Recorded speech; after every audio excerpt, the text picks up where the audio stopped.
ओम नमो भगवते वासुदेवाय। देखिए, आज हम आपको स्त्री और स्त्री की संतान कैसे संस्कारित बने, इस प्रकार के जो माता अनुसुईया ने सीता जी को जो 18 सूत्र दिए थे उन्हें आपको बताने जा रहे हैं। जरा ध्यान से सुनना। देखिए, माता अनुसुईया ने सीता जी को बताया कि संस्कार क्या है। वनवास के दौरान जब प्रतिदिन माता अनुसुईया सीता जी को संस्कारवान गृहस्थ और संतान व पतिव्रत धर्म क्या है इस सब का उपदेश दिया करती थीं, तभी का ये प्रसंग है। बहुत ही सुंदर प्रसंग है, ध्यान से सुनना। वनवास के दौरान कुछ समय सीता जी को माता अनुसुईया का सानिध्य प्राप्त होता है। तब सीता जी रोजाना नित्य अपने समस्त कार्यों से निवृत्त होकर माता अनुसुईया से गृहस्थ पतिव्रत धर्म तथा इहलोक और परलोक में जीवनोपयोगी उपदेश सुनने जाया करती थी। तब एक दिन माता अनुसुईया ने स्त्री को जीवन के कुछ मंत्र दिए थे। यह ध्यान से सुनने योग्य है, बड़ा सुंदर वृतांत है। माता अनुसुईया कहती हैं कि बेटी, मैं आपको सूक्ष्म में स्त्री के कल्याण के लिए केवल यह 18 सूत्र बताती हूँ, जो स्त्री को हमेशा इन सूत्रों को ध्यान में रखते हुए हर श्वास लेना चाहिए और हर कदम रखना चाहिए। इसी से स्त्री का कल्याण हो सकता है और उसकी संतान भी संस्कारवान बन सकती है। सुनिए। नंबर 1, सर्वप्रथम स्त्री को गृहस्थ धर्म निभाते हुए परिवार में सबसे पहले शैया छोड़कर उठ जाना चाहिए तथा रात्रि को घर का समस्त कार्य सही ढंग से निपटाकर सबसे बाद में सोना चाहिए। नंबर 2, स्त्री को कभी भी अपने पति की आज्ञा का उल्लंघन नहीं करना चाहिए। नंबर 3, स्त्री को अपने पति की आज्ञा के बिना कभी कहीं भी प्रस्थान नहीं करना चाहिए।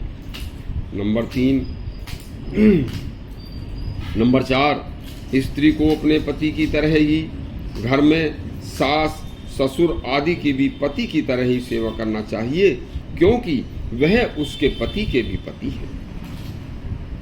पतिव्रता स्त्री को हमेशा अपनी संतान, लड़के हों या लड़कियां हों, उनको आचरण, सौम्य मीठी वाणी के द्वारा अच्छी शिक्षा देनी चाहिए। नंबर 6, बहुत सी मूर्ख स्त्रियां अपने बच्चों को, लड़कियों को गांड, लड़कों को तू मर जा, इस तरह के शब्द, तेरा सत्यानाश हो जा, कटु वचन व दुर्वचन बोलकर धमकाती हैं। यह अति निंदनीय है। ऐसे शब्द माँ के मुंह से सुनकर बच्चा स्वयं ऐसी गंदी बातें सीख जाता है। जब स्त्री को संतान पैदा हो जाए तो उसे झूठ, कपट, दुराचार, काम, क्रोध तथा दूसरों की चुगली, बुराई आदि दुर्गुणों को त्याग कर हमेशा उत्तम आचरण करना चाहिए, क्योंकि माँ बच्चे की पहली गुरु होती है। बच्चा जैसा माँ का आचरण देखता है वैसा ही वह करता है। और सबसे बड़ी बात है कि बचपन के निर्मल मन में जो बात एक बार बैठ जाती है, जैसा उसने माता को करते देखा है वैसा ही वह स्वयं जीवन भर करता है।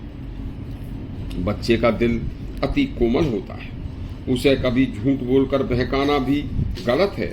जो आप झूठ कहकर उसे बहका रहे हैं, बच्चा उसे सत्य समझता है, यह भी बहुत गलत है। बच्चे के मन में वीरता, धीरता, गंभीरता पैदा हो, ऐसे ओज व तेज से भरे हुए वचन व बच्चे के सामने सौम्यता से बोलकर बच्चे को आदेश देना चाहिए।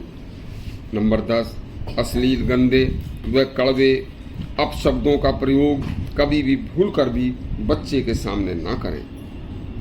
नंबर 11, सदा सत्य, सुंदर, प्रिय, हितकर, मधुकर वचन धीरे स्वर में शांति के सामने बच्चे के सामने बोलने चाहिए।